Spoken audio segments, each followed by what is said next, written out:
Hello and welcome to another episode of Soap Goes to the Oscars. This is number 139. I'm recording on December 29th, 2025, and I watched this movie on December 28th, 2025. And the movie is Casablanca, which means this is the final movie of the 1943 Oscars. I made it. I also was able to watch the snubbed movie, so I met my goal of getting through 1943. I didn't quite meet my original goal, which was to watch 100 of these movies, including the snubbed movies. I actually watched 87 movies in total of these Oscar nominees, which is pretty good. Last year I watched 52.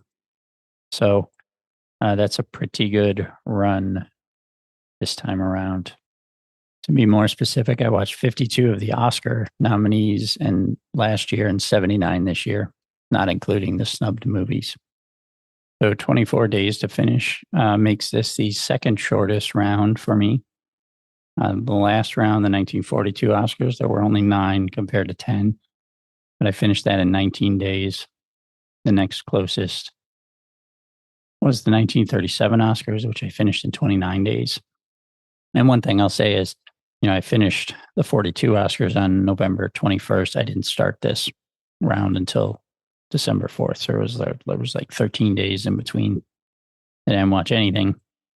That's why my time to finish is quite a ways out. And I did realize my calculations from that I mentioned last time were wrong. I think I had said just going by the October or just going by the 2025 rate that I've watched the movies. I was watching like one movie every 2.6 days. But what was wrong with my calculation was I was using the total number of movies I've watched, but only the dates from 2025. So in actuality, from January 3rd, 2025 to December 28th, 2025, I watched 79 movies, which is about one every 4.5 days. So according to that, my finish date would be October 13th, 2031.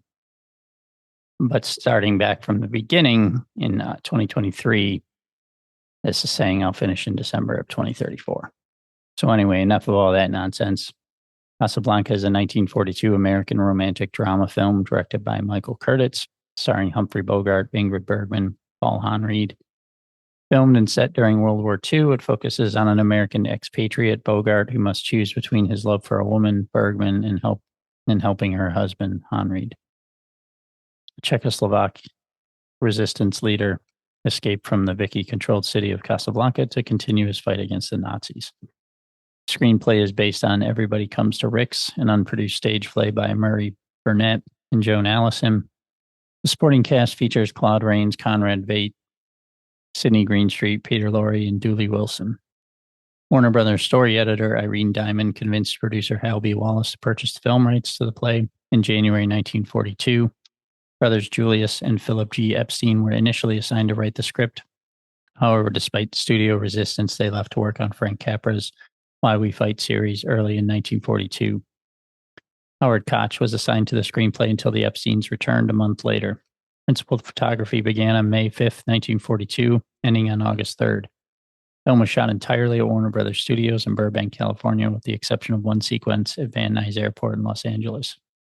Although Casablanca was an A-list film with established stars and first-rate writers, no one involved with its production expected it to stand out amongst the many pictures produced by Hollywood yearly.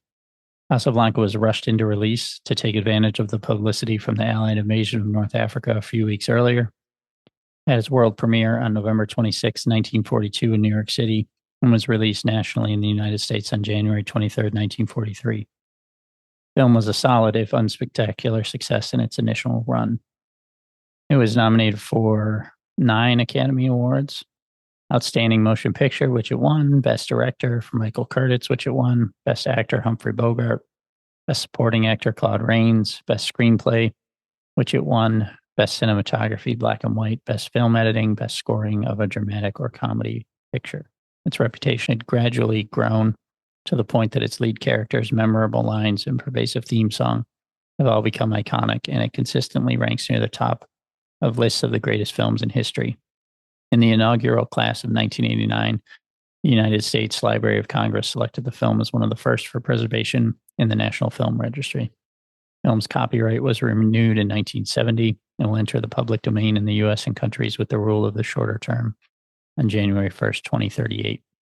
Roger Ebert wrote, "If there is ever a time when they decide that some movies should be spelled with an uppercase M, Casablanca should be voted first on the list of movies with a capital M." Produced by Hal B. Wallace, cinematography Arthur Edison, edited by Owen Marks, music by Max Steiner, produced and distributed by Warner Brothers, with a runtime of 102 minutes. There is a crap ton of information on the Wikipedia page, which I am not going to go through. Initial response: Casablanca received consistently good reviews. Bosley Crowther of the New York Times wrote, "The Warners have a picture which makes the spine tingle and the heart take a leap." He applauded the combination of sentiment, humor, and pathos with taut melodrama and bristling intrigue. Crowther noted its devious convolutions of the plot and praised the screenplay quality as of the best and the cast performances all of the first order. On the film's 50th anniversary, the Los Angeles Times called Casablanca's great strength the purity of its golden age Hollywoodness and the enduring craftsmanship of its resonantly hokey dialogue. Bob Strauss wrote in the newspaper that the film achieved a near-perfect entertainment balance of comedy, romance, and suspense. Roger Ebert wrote in 1992, "There are greater movies, more profound movies, movies of greater artistic vision or artistic originality or political significance. But it is one of the movies we treasure the most. This is a movie that has transcended the ordinary categories." Critic and film historian Leonard Maltin considers Casablanca the best Hollywood movie of all time. So obviously, this is a good movie. I gave it 5 stars. I've seen this before, so this is the third movie on the list chronologically that I had ever seen. The first being Wizard of Oz. Not that I saw them in that order, but just going in order of the years of movies that were nominated. The first movie on the list that I had ever actually seen before doing this was Wizard of Oz, then Citizen Kane from 1941, and then Casablanca. And as I mentioned before, like the next one I've seen is It's a Wonderful Life. So, going forward, there's probably still some big gaps. But as I move forward, especially into the 70s, things will start to be in a place where I've seen a lot of the movies. And in a way, I'm kind of not looking forward to that, but maybe I will by the time I get there. We'll see. Because there's definitely some of those movies that I haven't watched in a while. As I said, I have seen this before. It has probably been 30 years, if not more. Maybe a little bit less than 30 years.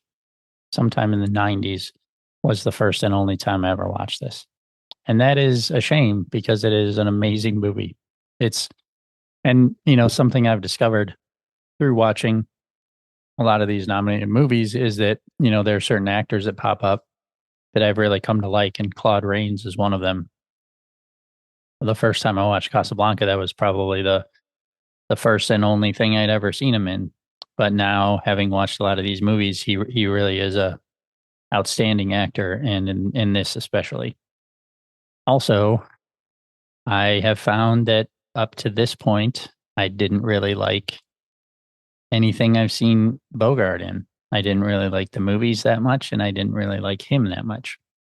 And in this, he's great. Ingrid Bergman was also in For Whom the Bell Tolls, so I've only seen her in those 2 movies. And, she was good in both of those.